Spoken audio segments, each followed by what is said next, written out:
Bom dia, gente.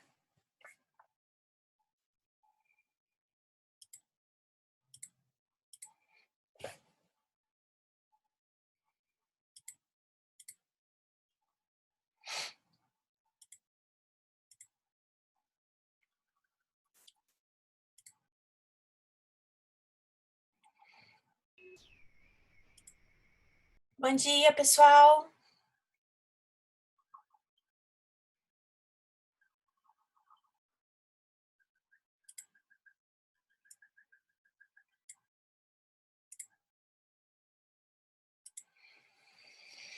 Que bom que vocês estão aqui. Estava com saudade de vocês. Na semana passada a gente não se viu. Nós não nos vimos porque foi feriado. Mas agora não tem mais nenhum feriado sexta-feira, né? Próximo feriado que a gente tem é só em junho e é numa quinta-feira, dia 11 de junho. Tem feriado, mas é uma quinta-feira. Então a gente se vê na sexta-feira. Então, gente, enquanto o pessoal for entrando, deixa eu dar uns recadinhos para vocês. Primeiro, fiquei muito satisfeita com as VAs, né, que vocês fizeram, muito satisfeita mesmo com as VAs, de muita qualidade. Eu percebi que a grande maioria do pessoal, né, da manhã não usou modelo. Eu até mandei um áudio, né, no grupo. Teve um áudio que eu gravei e já está incluído, inclusive, como podcast lá na correção da VA, lá no SF Web, né? Imagino que todos vocês já tenham visto a correção da VA. Eu já lancei a nota também lá no TOTUS, né? No sistema TOTUS. Tá lançadinha a nota. Imagino que todos vocês já tenham visto. Mas vocês quase não usaram o modelo. Eu percebi isso, né? Assim, ou se usaram o modelo, pelo menos tiveram ali o cuidado de atualizar o modelo. Eu tive muito problema com alguns alunos que usaram o modelo do antigo CPC, sabe? E aí utilizaram o modelo do CPC de 73 referente a resto. De fato, antigamente, né, o instituto era o arresto mesmo, tá? Mas hoje a gente sabe que não precisa de dar nome para as tutelas cautelares, né? As tutelas cautelares, elas são inominadas. Eu falei isso no primeiro dia de aula com vocês. Falei, gente, se a gente estivesse ainda diante das cautelares nominadas que a gente tinha no CPC de 73, nós iríamos ficar o semestre inteiro estudando só cautelar, porque era muita cautelar. E com muito detalhe, né? Um detalhezinho fazia com que você aplicasse uma outra tutela, uma outra medida cautelar, né? Na época a gente chamava de medida cautelar, e aí vocês acabavam confundindo muito, era muito mais complexa a matéria do que é hoje. Então, assim, eu percebi isso, né? Inclusive foram as menores notas, né? Foi o pessoal que tirou a menor nota, mas ninguém tirou menos do que 7. Acho que ninguém tirou menos do que 7. Tá? As petições, no geral, foram muito boas, né? Eu fiquei muito satisfeita com as petições todas. Bom dia, o Emerson, Catiúcia, Laísa. Deixa eu ver quem entrou por último. O Robert já tinha entrado. E aí, o que acontece? Eu fiquei muito satisfeita, né, com as VAs. Até mandei no grupo, inclusive, né, elogiando vocês, porque de fato as petições ficaram muito superiores, né, muito além do que eu imaginava, tá? Vocês me surpreenderam de forma muito positiva. Bom, e aí a nossa próxima VA, né, que é a VA3, nós vamos fazer em forma de um fórum de discussão, tá? Mas depois eu mando para vocês, muito provavelmente ela será realizada no dia 29, que é uma sexta, né, 29 agora de maio, tá? E aí eu mando para vocês antes, eu vou conversar com vocês antes, colocar a questão do que a gente vai discutir nesse fórum de discussão, vai ser uma questão polêmica de processo civil, tá? E nesse fórum, obviamente, para que ele seja produtivo, né, não vai participar todos os alunos, né, gente? E aí a gente divide vocês em grupos, tá? De 4 alunos, mais ou menos, né? Para que a gente possa ter um representante de cada um dos 4, né, alunos participando do fórum. Por que que o fórum não vai ser aberto para todos os alunos? Porque o fórum ele vai ser realizado durante a minha aula, né? Então eu gostaria que vocês já pensassem numa organização, né, de 4 alunos, um grupo de 4 alunos, obviamente sem se encontrar fisicamente, tá? Igual vocês fizeram a petição. E aí, qual que é o trabalho que vocês vão ter? Eu vou mandar os temas, né, que a gente vai debater no fórum. Vocês vão preparar um texto. Aí, o Emerson, bom dia! Eu vou preparar o texto para vocês, tá?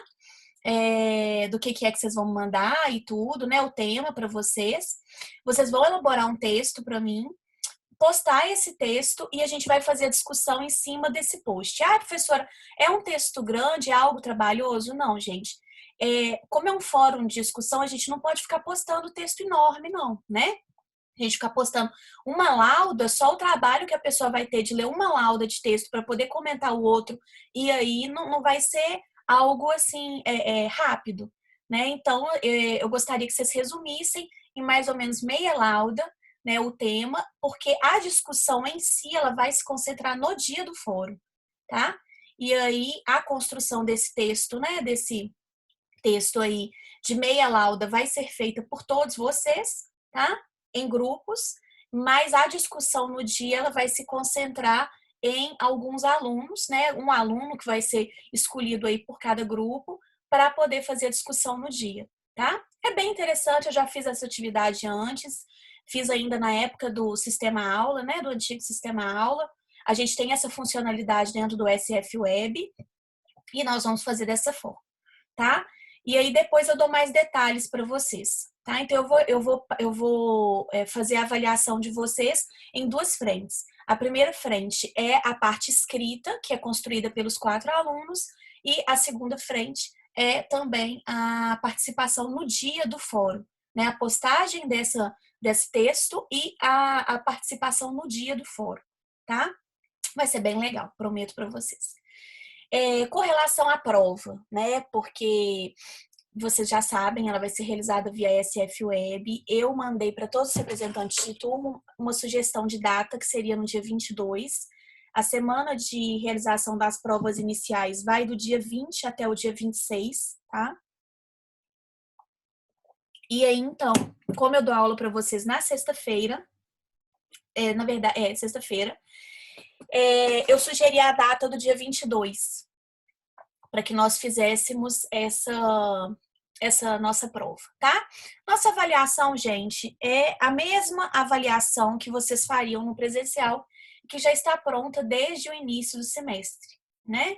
É uma avaliação feita por casos concretos, através da análise de casos concretos. Eu cobro a matéria toda até a matéria da última aula, inclusive, que é a ação de solução parcial de sociedade. A matéria de hoje não cai na avaliação inicial, mas cai na avaliação suplementar e cai na avaliação final, que é a matéria cumulativa, né? Então, vai até o artigo 500, do artigo 599 ao 609, então, tudo que nós estudamos até o artigo 609 do Código de Processo Civil, tá? Os procedimentos especiais que nós estudamos até ali. A gente estudou as tutelas, né, que não cai, despenca, né, lógico. E estudamos também os procedimentos especiais de consignação e pagamento, ação de exigir contas e ação de solução parcial de sociedade. Então, são esses 3 procedimentos especiais, né, que vão ser cobrados na prova e as tutelas, tá? A prova, gente, ela vai ter, né, que ela já foi programada dessa forma e é uma prova que vocês fariam dentro de 1h40, tranquilamente.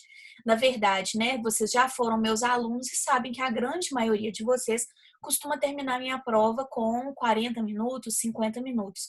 Quando eu libero, né, o período de sigilo, grande parte da sala vai embora. Então, gente, essa prova ela vai ser realizada dentro do meu horário, né? Então, ela vai ser no dia 22, às 9h30 da manhã, de 9h30 até as 11h10. Ela não exige consulta, tá? Porque é a mesma prova que eu programei para aplicar para vocês no presencial, a mesmíssima prova. Então, obviamente, lá no presencial a gente não tinha consulta, né? Então, ela é uma prova que não exige consulta, tá? E aí, é uma prova de questões práticas, né? A gente dá exemplo em todas as aulas, eu dou um exemplo de situações práticas envolvendo a nossa matéria. São vários exemplos, né? Então, eu vou pegar um dos exemplos que a gente trabalhou. Como vocês sabem, né? Geralmente eu pego os exemplos que nós trabalhamos em sala, modifico um pouquinho, cobro na prova. Então, quem assiste as minhas aulas, quem está acompanhando a matéria direitinho, não terá problema. Lembrando que todas as aulas estão gravadas, né? Vou pedir para você me explicar como se fosse mesmo um caso real, gente. Chegou no escritório, expôs para você uma situação, como existe alguma saída jurídica para aquilo ali? Qual que é a saída e explicar, tá? Basicamente, minha prova é assim, né? Sempre foi assim, e agora não vai ser diferente, tá? É uma prova que vocês conseguem fazer dentro do tempo previsto. Nas próximas semanas, a gente vai colocar no sistema alguns exercíciozinhos para vocês irem fazendo os testes, tá? Para poder não ter nenhum problema, né, na realização da prova. Se tiver instabilidade, por exemplo, do servidor, no dia também, né? A gente vai acompanhar ao longo das semanas e no dia também a equipe do sistema faculdade vai estar acompanhando isso em tempo real, tá? Para que a gente, né, tente sanar todas ali, aparar todas as arestas. Ai, professora, e se foi identificado algum problema? Se foi identificado algum problema, gente, vai ser revisto, tá? Exatamente por isso que a gente vai fazer os testes, né? E eu aconselho a vocês a entrar no SF Web quando a gente for fazer os testes, para que vocês vejam o ambiente em que vai ser realizada a prova, testem, façam os exercícios, não só meus, e aí eu falo assim, né? Para vocês fazerem de todos os professores, para vocês verem como que é que vai ser mais ou menos.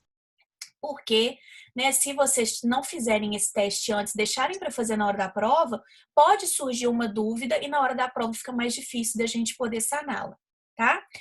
E aí, mais um conselho, né?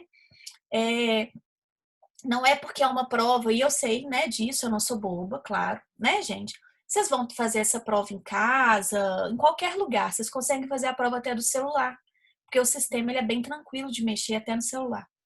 Então, vocês vão fazer essa prova, né, de algum lugar, tá?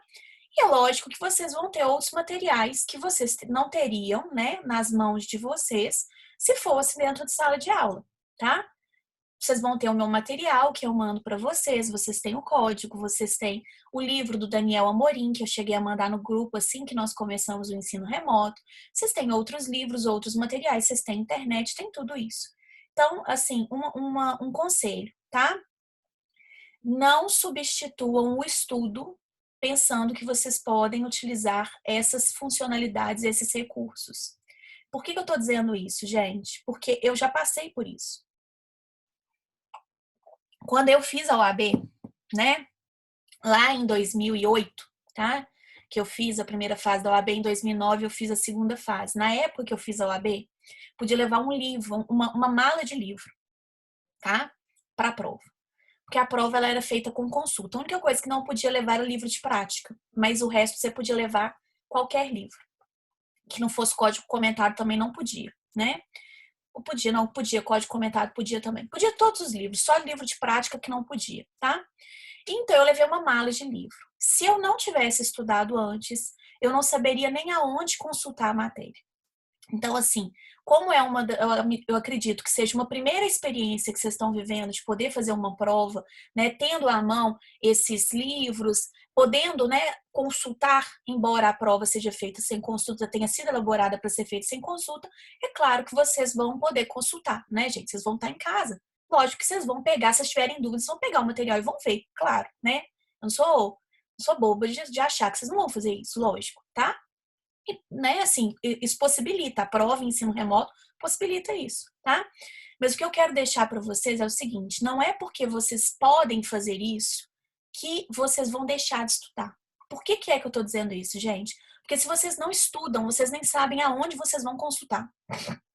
E aí, a consulta, ela acaba atrapalhando vocês. Por quê? Porque vocês vão começar a folhear livro, vocês não vão ter confiança de responder sem fazer a consulta. Então, tudo vocês vão querer consultar. E aí, de fato, gente, 1h40 não vai ser suficiente. Porque você não estudou para fazer a prova. né? Você está querendo confirmar tudo, você está querendo consultar tudo. Então, gente, não é porque é uma prova que vocês poderão fazer dessa forma que é uma prova que vocês vão deixar de estudar, tá? Vocês estudando, né? Se vocês estudarem a matéria e se prepararem para fazer a prova, como vocês fariam no presencial, que seria comigo dentro de sala de aula e sem nenhuma consulta, se surgir uma dúvida na hora da prova, gente, você faz uma consulta pontual e você sabe aonde você vai consultar. Agora, se você não sabe nem aonde está passando a matéria, né? E aí não é o caso de vocês, imagino eu, mas né, eu acho que é sempre bom, não é o caso de vocês na minha matéria, porque eu vejo tanto que vocês participam, enfim, tá? Vi o reflexo da peça, que foi muito bem feita, né? Mas pode acontecer em outras matérias, então fica o recado, tá? Não façam isso, porque senão na hora da prova vocês vão ficar tensos, vocês não vão dar conta de fazer tudo, porque vocês vão querer consultar tudo na hora, vocês vão querer confirmar tudo na hora, vocês vão querer entender a matéria na hora, e aí vai ficar complicado, tá? Então eu já deixo essa dica, né? E passo uma experiência minha, né? Experiência boa, experiência ruim. Na UAB eu estudei, levei livro, consultei, consegui fazer a prova dentro do prazo previsto, toda, porque eu sabia aonde consultar. A prova, né, gente, quando ela, por exemplo, admite essa possibilidade de consulta, ela é uma prova que você tem que tomar muito cuidado. Você tem que estudar para saber onde você vai consultar, tá? E aí eu passo a experiência mal sucedida minha.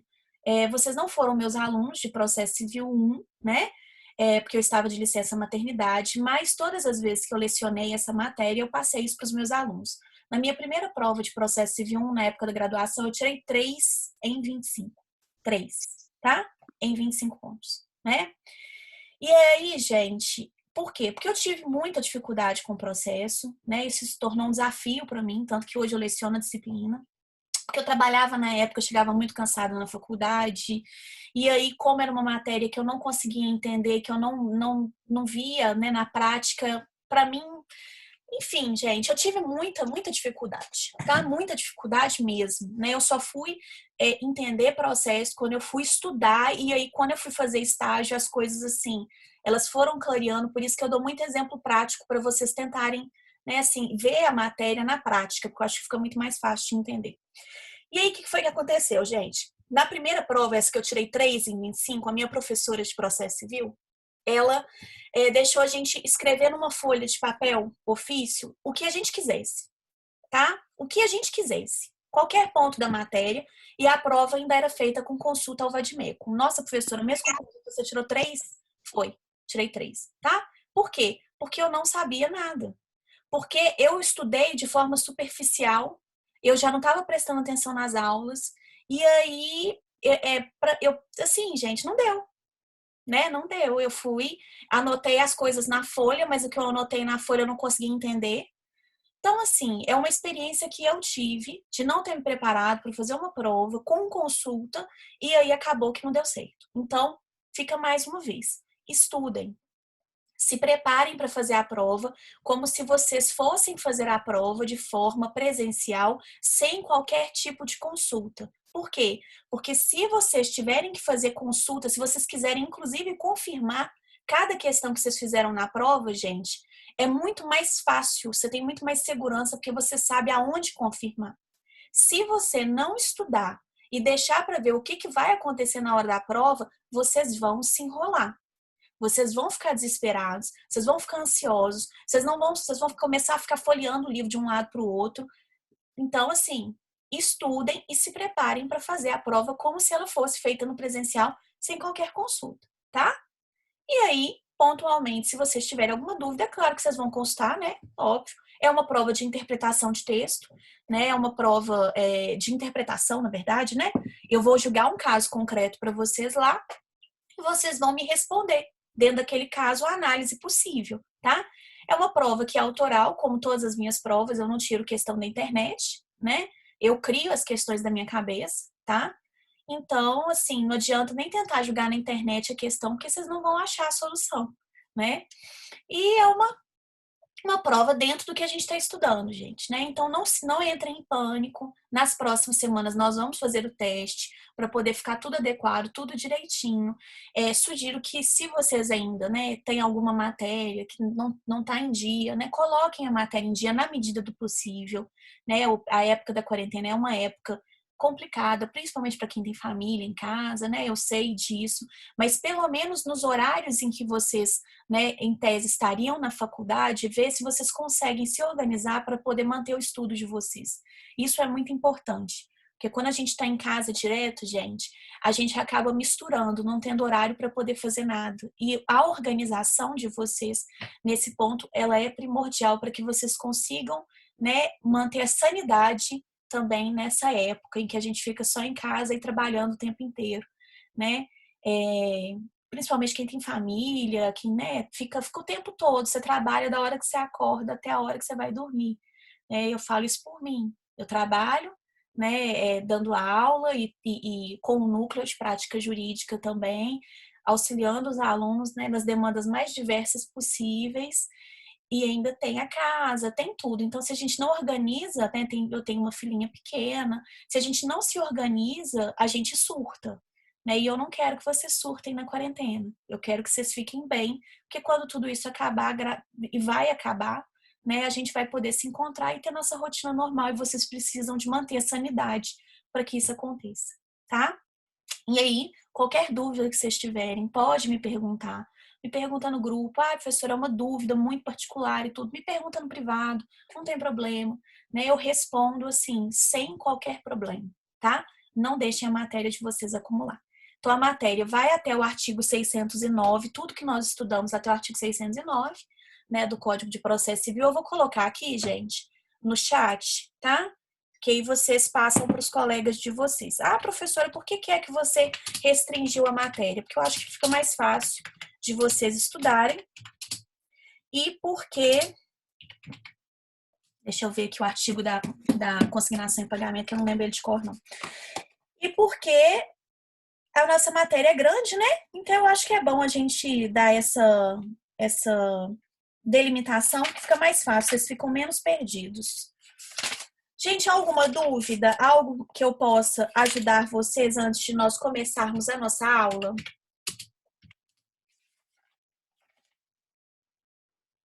Algo que vocês queiram falar antes de nós começarmos a nossa aula? Algo que vocês queiram desabafar antes que a gente comece a aula? Fernando, bom dia. O nível de exigência dos professores nas provas iniciais serão com exigência do tipo quando se faz prova com consulta ou nível de presencial em sala? Eu falo por mim, Fernando, mas aí cada professor vai instruir vocês. Imagino que todos sejam assim, eu falo por mim. A minha exigência é ao mesmo tipo, eu não vou considerar que vocês vão fazer consulta, tá? É uma prova que vocês fariam em 1h40 dentro de sala de aula sem consulta. Então, meu nível de exigência é sem consulta, ponto. Eu não vou exigir, que eu não quero, não precisa de fundamentar minhas questões, não precisa de nada disso. Professor, eu quero fundamentar. Pode, beleza, pode. Deu tempo? Respondeu, deu tempo? Quer fundamentar? Pode fundamentar, não tem problema nenhum. Mas a minha exigência não é prova com consulta. Eu não estou aplicando para vocês uma prova com consulta. Estou aplicando para vocês a mesma prova que já está feita desde o início do ano, que seria aplicada para vocês presencialmente, vai ser aplicada remota. Imagino, tá? Isso pode até ser, vou até verificar depois com a coordenação, enfim, tá? Imagino que isso seja uma realidade em relação a todos os professores. Até mesmo porque essa prova, o Gustavo conversou com os representantes de turma ontem, ela foi elaborada para ser respondida em 1h40, tá? Então, para mim, é isso. Não, mas a matéria da prova eu restringi, tá, Elaine? A de hoje, por exemplo, não cai nem da semana que vem. Poderia cair, não vai cair. Beleza? Então, assim, por mim, eu já respondo que é a mesma prova. Não tem nenhuma diferença, nada, nada, nada, a mesmíssima prova. E já falo, se vocês quiserem fundamentar, pode, claro. Mas não é uma exigência minha, tá? Que seja fundamental. Beleza, queridos? Então, feito isso, né? As dúvidas que forem surgindo, vocês vão me perguntando, tá? A gente continua, né? Vamos lá, então. Hoje a gente vai falar um pouquinho a respeito do procedimento especial dos embargos de terceiro. Lembra quando a gente estudou no semestre passado, né? Semestre passado eu falei para vocês, falei, gente, esse semestre vocês serão advogados do exequente. Então, o executado, terceiro, não é problema nosso. Aí eu até brincava com vocês, falava assim, gente, para poder assistir às aulas de execução, a gente tem que deixar o coração para fora da sala e vir sem coração, né? Para não ficar com dó do terceiro, não ficar com dó do executado e tudo mais. Hoje a gente vai estudar uma ação que pode ser utilizada pelo terceiro para poder se defender a respeito de uma ameaça de constrição ou uma constrição injusta do seu patrimônio, tá? Eu vou clarear um pouco a respeito disso para vocês, né? Algumas situações práticas em que a gente visualiza a possibilidade da aplicação dos embargos de terceiro, tá? Vamos supor, agora não tem mais o Edson, né? Para eu dar ele de exemplo, né? O Edson, ele não está conosco, mas eu vou dar um exemplo, então, do Robert e do Emerson, tá? Suponhamos, então, que o Emerson, ele compra do Robert um sítio, tá? Ele comprou esse sítio do Robert e aí, gente, por conta de N questões, ele não chegou a registrar esse sítio no nome dele, tá? Ele fez um contrato de gaveta com o Robert. Você sabe o que é contrato de gaveta? Aquele contratinho que é feito só entre as partes, né? E não tem registro, não tem nada, tá? Então, o Robert, ele, para todos os fins de direito, ele ainda é proprietário do bem, tá? Por quê? Porque o registro está em nome do Robert, mas ele fez esse contrato de compra e venda com o Emerson. Isso é comum, super comum, tá? E aí, então, o Emerson, ele pagou esse imóvel parcelado para o Robert, né? E aí, o que foi que aconteceu, gente? Ele acabou de pagar esse financiamento e aí ele tinha que registrar no nome dele, só que tinha que pagar o ITBI. E o ITBI é caro, né? E aí o Emerson, ele foi adiando isso, foi adiando, foi adiando, foi adiando. Anos se passaram e o Robert, então, começou a dever na praça, tá? O Robert, então, ele ficou devendo várias pessoas, dentre elas o seu Bartô, tá? Seu Bartô, então, né, ele tinha aí uma nota promissória que o Robert estava devendo, tá? E aí ele promoveu uma ação de execução em face do Robert. Execução de quantia certa, título executivo extrajudicial, em face do Robert. E aí, então, gente, o seu Bartô, ele fez uma busca a respeito de bens passíveis de penhora e viu que o Robert tinha um sítio no nome dele. O que é que, então, o seu Bartô fez, gente? Indicou o sítio como sendo, né, um bem passível de penhora, tá? E aí, o nosso exemplo saiu. Cadê o Emerson, gente? E aí, o que aconteceu? O Robert, então, indicou, né, o seu Bartô, então, indicou esse bem passível de penhora, tá, do Robert. E aí, então, o oficial de justiça foi cumprir o mandado lá na casa do Emerson, tá? Ele foi lá na casa do Emerson e aí foi cumprir esse mandado, tá? E aí chegou lá, né? Falou assim, olha, eu vim aqui e tudo mais, tá tendo uma constrição nesse imóvel, tá? Já foi lançada essa constrição e esse bem aqui está sendo penhorado, ele vai a leilão. O Emerson, então, ele começa a ficar desesperado, fala assim, não, mas o bem é meu. Aí o oficial de justiça explica pro Emerson, não, fala assim, não, mas olha aqui, né? O registro tá no nome do Robert, você chegou a registrar no seu nome? O Emerson fala, não, não registrei, tá? E aí o Emerson, ele fica desesperado, então, e ele procura um advogado, tá? E aí esse advogado fala pro Emerson que é possível que seja proposta uma ação chamada embargos de terceiro, que vai ser distribuída por dependência à ação de execução, né, a ação que determinou a constrição, ou seja, a ação de execução, para poder, no caso, proteger esse bem dessa constrição injusta. Por que é uma constrição injusta, gente? Porque, na verdade, o bem ele não pertence mais ao Robert, né? Embora ele esteja registrado em nome do Robert, quem é o legítimo possuidor do bem é o Emerson, né? E aí o Emerson, então, nessa ação de embargos de terceiro, ele vai tentar ali proteger de todas as formas, né, a posse do seu bem. Então, ele vai instruir essa petição, gente, com as provas que ele tiver da sua posse, né? Se for necessário também arrolar testemunha, gente, é possível que essa posse ela seja comprovada por meio de testemunha, não só por meio de documento, mas também por meio de testemunha, para poder tentar, de alguma forma, gente, proteger esse bem, tá? Então, os embargos de terceiro, eles são uma ação que está colocada aí à disposição do terceiro. Quem que é terceiro, gente? Quem não é parte no processo. Ah, professora, e se a pessoa for parte no processo? Não pode utilizar embargos de terceiro. Vamos raciocinar, gente. Se é embargos de terceiro, é porque é uma ação que deve ser utilizada por alguém que é terceiro, uma pessoa que não é parte no processo, tá? Então, ele vai poder utilizar os embargos de terceiro se ele for terceiro. Se ele for parte, ele não vai poder utilizar essa ação e vai se defender, vai questionar isso, né, no curso do próprio processo, tá? Então, esse é um exemplo típico de possibilidade de embargos de terceiro. No semestre passado, eu falei de um outro exemplo também. Acho que eu não sei se eu cheguei a comentar com vocês, exemplo real. Há uns anos atrás, um aluno me procurou nos corredores da FAMIG falando o seguinte, que ele comprou, tá? Eu cheguei a comentar isso com vocês quando a gente foi falar das fraudes no semestre passado. Ele comprou um carro, né, de uma pessoa, tá? Que vivia em união estável com uma outra pessoa. E aí ele não sabia que durante a compra desse carro, né, desse veículo, existia esse processo de união estável, tá? Essa ação de união estável. E aí o que que aconteceu? Ele comprou, então, esse veículo, transferiu para o nome dele, estava tudo certo, né? E aí ele já ia vender esse veículo para uma outra pessoa. Ele chegou a fazer nessa negociação, a receber o dinheiro. Quando eles foram fazer a transferência do bem no Detran, o que foi que aconteceu? Eles descobriram que o bem tinha uma restrição, uma constrição, né? Foi lançado lá impedimento decorrente desse processo. O que foi que aconteceu, gente?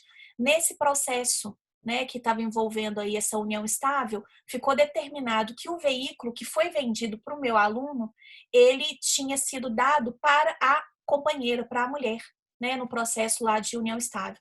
Na ação de reconhecimento e dissolução de união estável acumulada com partilha de bens. Ela ficaria com a propriedade, com a posse desse bem.